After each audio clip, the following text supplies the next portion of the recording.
Hey guys, it's INS15 here with another video, and we are gonna be doing our review of Night 1 of Wrestlemania.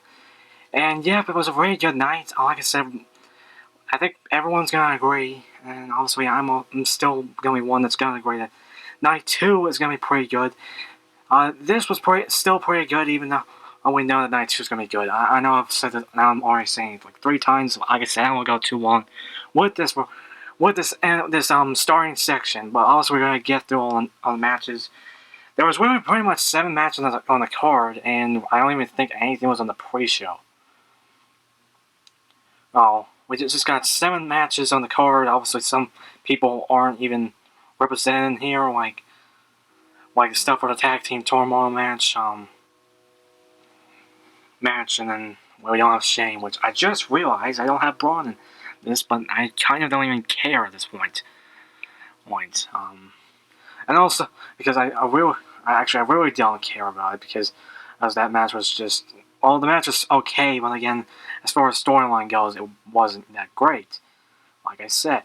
But also, as far as this night goes, it was, like I said, it was pretty good. Even despite the matches, I wasn't completely excited for the match. A few of the matches were a little bit better than expected. But again, I'll get into the ones that I'm really not. But besides that, also, at the beginning of the show, and we kind of it was kind of, as far as the start of the show, it was a little bit postponed because there was a weather. It was like a weather delay, and so it did rain a little bit, so we were stuck with just interviews at the beginning of it. I will say that now.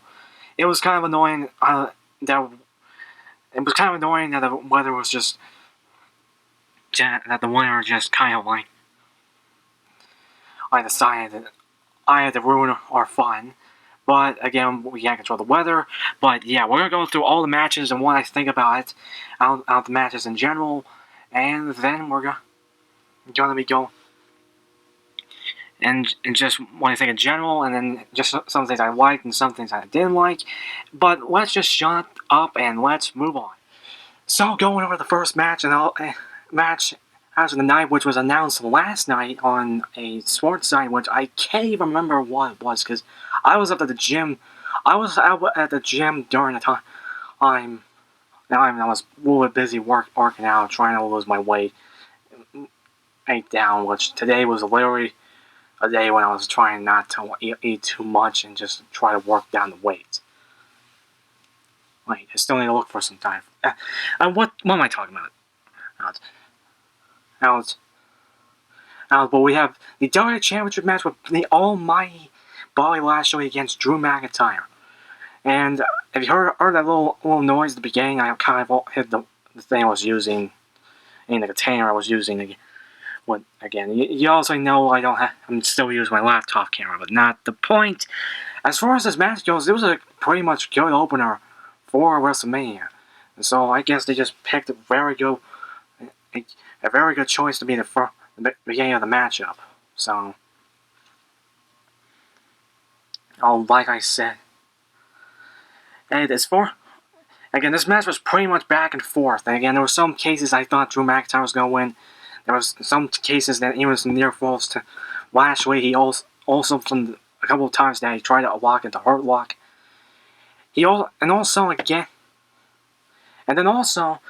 Lashley kicked out three. I'm saying 3 Future Shocks DDTs that Drew McIntyre did in a row. He kicked out of that. He reversed a Claymore a few times, and when he was going for a Claymore, he did that one-arm powerbomb thing. And yeah, there were some points of that. There was also some points where I thought Drew McIntyre was going to win because he locked in the Kimura onto Lashley. But the turning point of the match, the big turning point what led up to on the end of it was that Drew McIntyre, I was going for the Claymore. He got distracted by MVP, and then missed the Claymore. Bobby Lashley gave him a haymaker and then locked in the Hurt Lock, and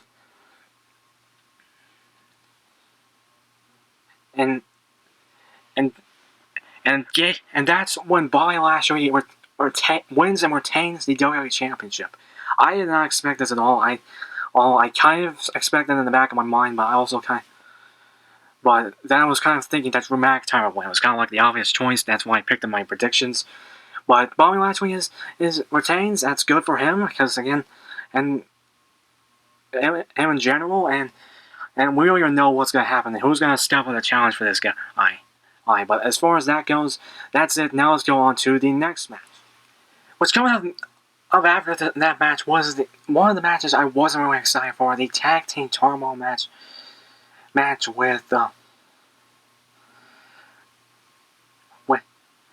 with Lana and Naomi, a Billie Kay and Carmella out of the Riott Squad, Dana Brooke, and Mandy Rose, and then the Italian Tamina. So Lana and Naomi and Billie Kay and Carmella started out the match, which just it's just as you expected. It just back and forth, and then Billie Kay and Carmella actually eliminates Lana and Naomi, which I didn't expect. And I thought they throw together a team, Billie Kay and Carmella. I'll be eliminated first, and again, I really just don't understand the tag teams in the other side of things. That, like I said, once they just seem thrown together, except the Riott Squad, and even the announcers agreed that Carmella and Billie Kay were thrown together, was a tag team that's just thrown together to the last minute. When the announcers make sense of things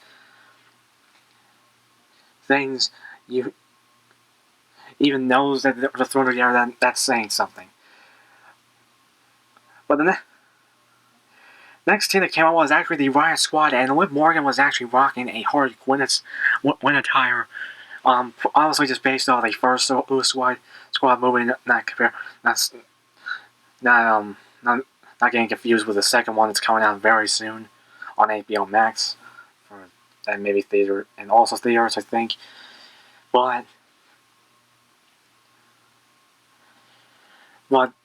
they eliminated Carmella and Billie Kay in pretty good fashion. And then we got Dana Brooke and Mandy Rose, which I think Dana Brooke almost slipped on the ramp because it did rain earlier during the show because of the whole weather delay.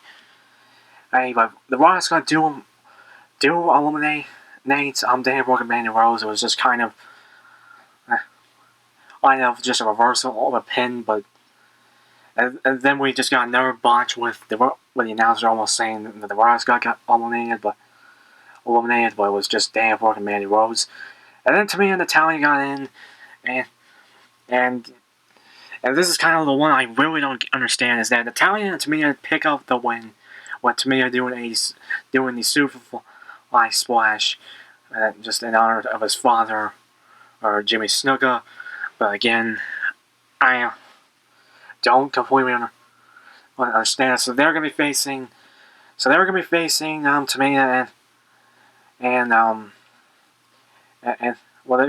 Nia Jax and Shayna Baszler for the WWE Women's Tag Team Champions again. At this point, I don't even care if they win. But yeah, we're gonna move on to a match that's next, and which is actually a match I was actually excited for, which is Cesaro versus Seth Rollins. And I didn't expect this to be next. At this point, I think it's a good idea to at least give us some matches that we were excited for. So it won't get bland. Also, if you wondering why I took a little bit, I did take a little bit longer with the second half because I was brushing my teeth again, and you get the point. But this match was a complete banger of a matchup, and as we expected. Seth Rollins was actually wearing a different attire this time. It was still a little bit similar to his Royal Rumble attire. I don't know why I said Rumble, or I said Rumble like weird or something. But I don't know. But I don't know. It was still an okay attire. I don't know if it's completely great. I don't know. No, but he had this cool entrance with the fire on the stage, and then there were like these I I forget what they were called, but they were like the fire stick, fire kind of prawns or something. I forget what they're called, but there was kind of like a box there where not every one of them just started out, There were still like 3 of them like down, which I think they got all ignited, but by the time he got out the ring. But yeah, on that part. But I also want to talk about the stage, which was the WrestleMania stage for this year is a complete upgrade from WrestleMania 35.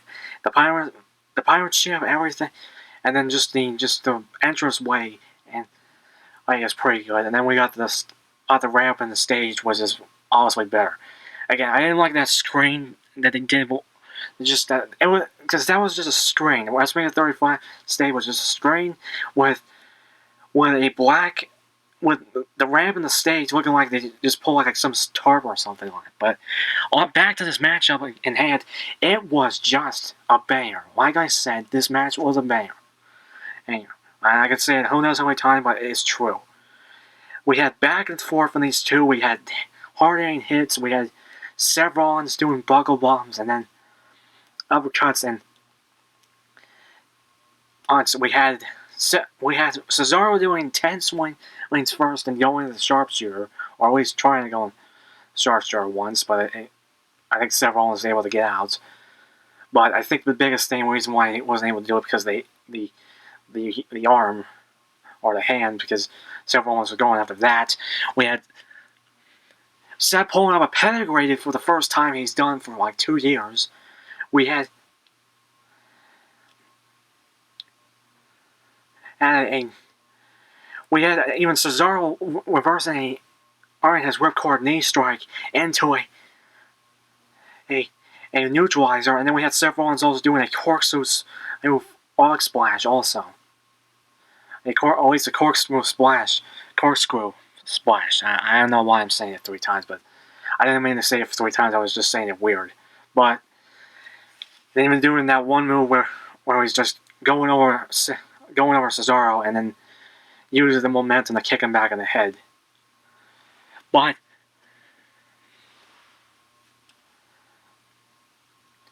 then the biggest thing is Cesaro actually pulled off something similar to what Randy Orton did back in WrestleMania 31, where he reversed a stop and went to the uppercut. They 23 swings and then went into the neutralizer. 1, 2, 3. Cesaro wins. I almost said Seth Rollins, but Cesaro wins and picks up his first singles win at WrestleMania. And yep, this match was pretty good. I also like Cesaro's attire. It wasn't too much, but it just gives that Kill Bill vibe off of it with the yellow and black. That's just one thing. But yeah, this match was pretty good. Now let's move on. Next up on the card is another match I didn't expect next, but again, it's okay. Hey, at this point, but again, we have the Raw Tag Team Championship match with Kofi and Kofi and Xavier Woods. Again, still need to get that Kofi again, still working there, but working on getting the in the late 78 Kofi. But against AJ Styles in Almost, the ring debut of Almost, was talking about their attires. The New Day's attires, the Buccaneer, the Tampa Bay Buccaneers inspired attires and just Pirates theme attires. That was pretty much good. I'm hoping they make those attires into elites. At least maybe sometime later. Hopefully, maybe, I don't know. AJ Styles was okay. I think it was just like a gunmetal gray attire, some type of gunmetal gray attire, or at least just something like that, on the lines of that. Almost was actually was in just his suit and I think kind of like vest and shirt vest or something. I don't know what to call it. But yeah, this match was pretty good. Most of the matchup was just Xavier Woods and Kofi keeping AJ in the ring and not even trying to get almost tagged in. And believe me, they tried everything against AJ, but at the end of it, almost gets tagged in, and he completely destroys the New Day. And I'm throwing him around one of my ragdolls. I was just scaring him. The bejeebers out of them. And we also get one spot with AJ Styles actually doing a phenomenal forearm off of almost his shoulders. Again, we just get all that, and they take down Kofi. With I don't even know what to call it. Maybe like just a spine buster type thing. Just taking out Kofi, and hitting him 1, 2, 3. Just kind of like putting like a foot on him, and 1, 2, 3, and we get new Raw Tag Team Champions with AJ Styles and Almas, which just gonna put them. And since we don't have Almas, I just have to put them on AJ Styles and just put them on like this. Yes, and so there we go. They're the new Raw Tag Team Champions. Like I said, and this is pretty good because it's probably setting up for a feud against Almas and AJ Styles with the breakup and everything. I'm just guessing at this point, but it's kind of obvious. Look at this, but maybe just run with the tag titles for a while and then we get after that feud. But yep, pretty good match still. Now let's move on. The next up is the steel cage match with Braun Strowman and Shane McMahon, which is another match I wasn't really set into really excited into it wasn't really excited for. That's why I was saying it. That's what I was trying to say. I completely just brain farted right there. But you get my point. Again, with Braun Strowman versus Shane McMahon. But yeah, this match was still pretty much okay for the most part. Alright, again, and it was just, I think the big thing about this is just the storyline wasn't that great. It annoyed me the heck. It annoyed me all the way up to the moon, and just, I don't even know, it's just annoying me. The way they did it in the storyline, and just, again, it's so intelligent, as not only adults, but, as not only as wrestling fans, but also just, and it just kind of insults us as adults in general. But yeah, there was a bunch of things about this matchup. It was before Braun actually got into the steel cage, Elias and Jackson Ryder, for some odd reason, basically just attacked Braun Strowman, also just helping out Shane McMahon, honestly. But again, at this point, I don't even know why they're helping him. But even despite that, with a bad knee and everything, and Braun was still going at it with Shane, and even with a steel chair and everything,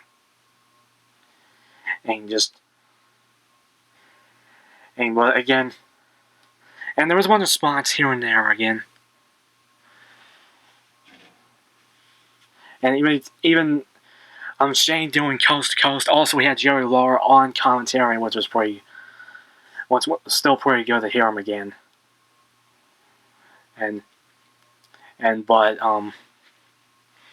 But yeah, the big thing about this match is but Shane used everything, including like a piece of sheet metal, a metal, I think it was called sheet metal or sheet metal. I don't know.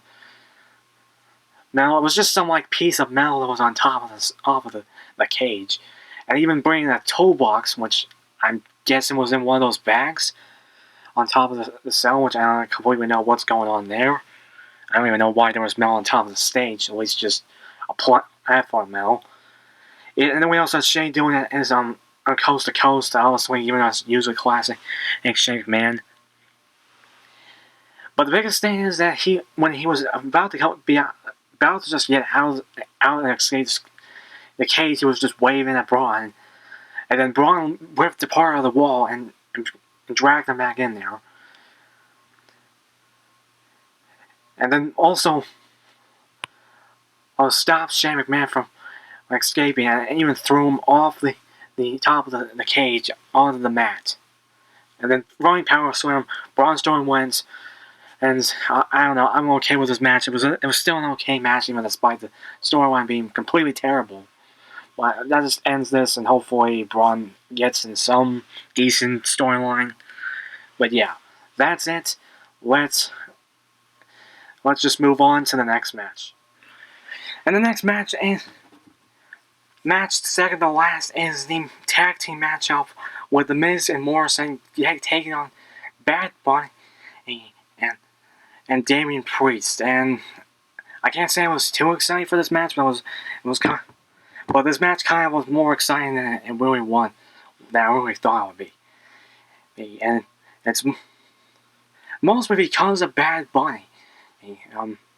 Only but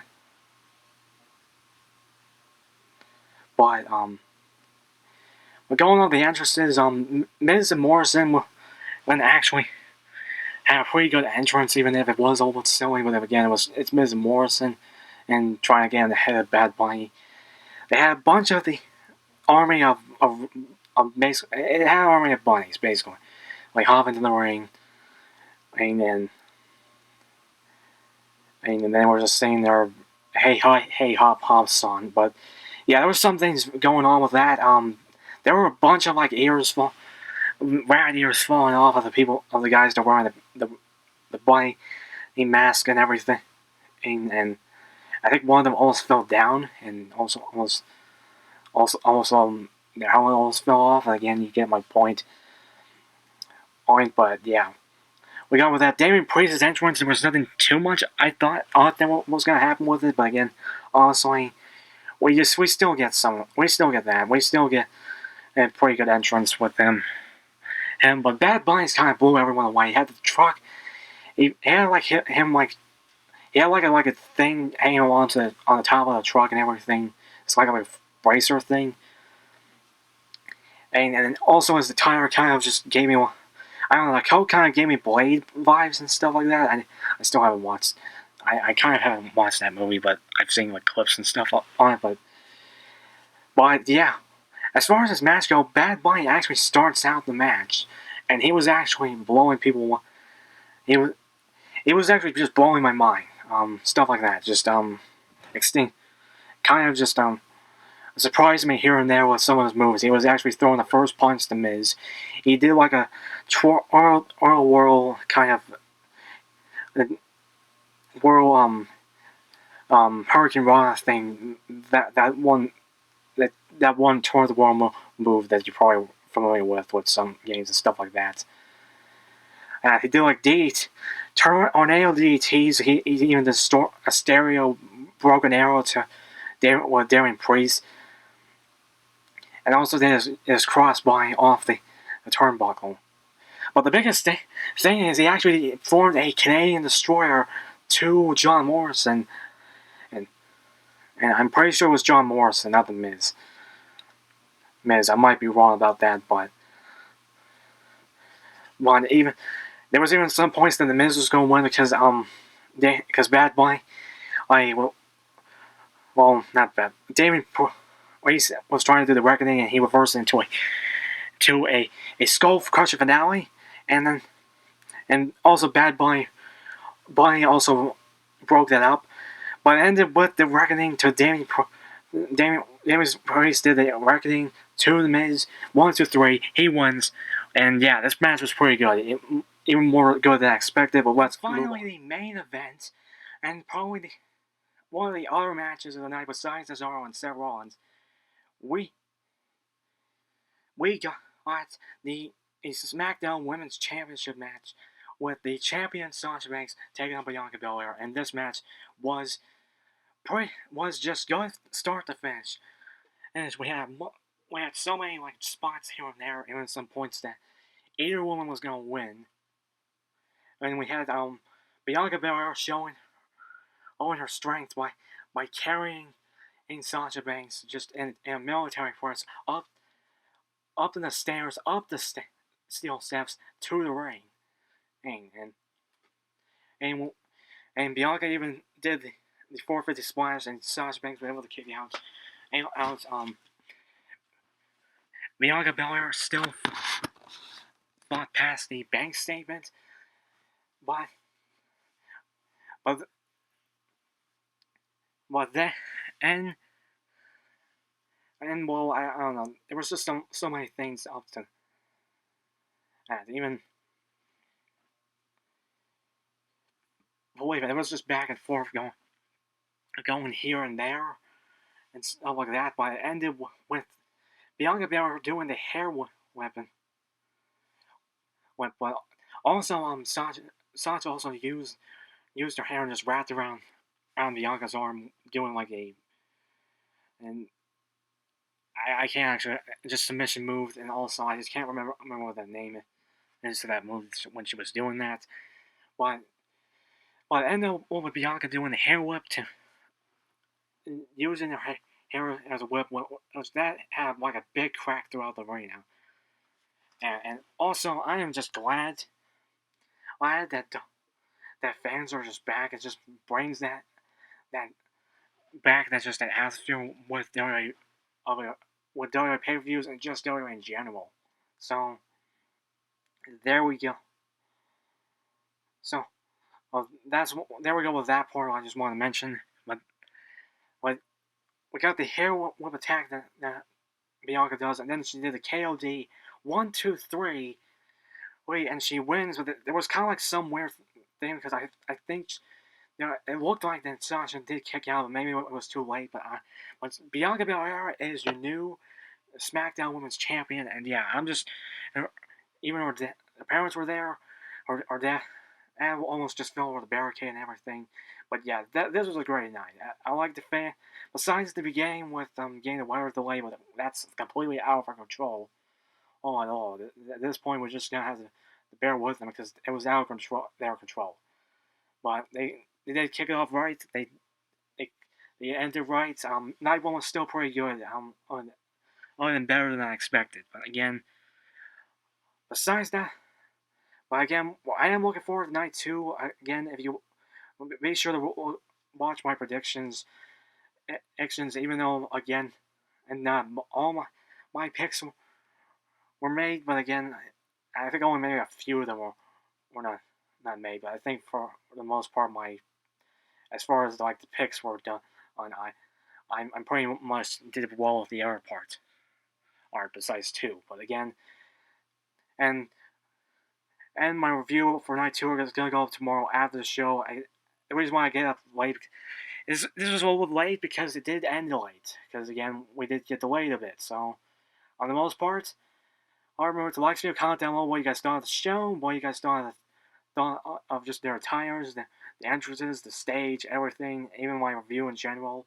That's most big part of what you thought of my review. And do you have any like just advice to do my videos besides the camera thing? Because honestly, I'm just working with this for at least right now. I am planning to get a camera, but not the point. Remember, subscribe, tap the little bell. More videos coming soon. And this is Itis 15, the Golden Wire. We're kicking out of here.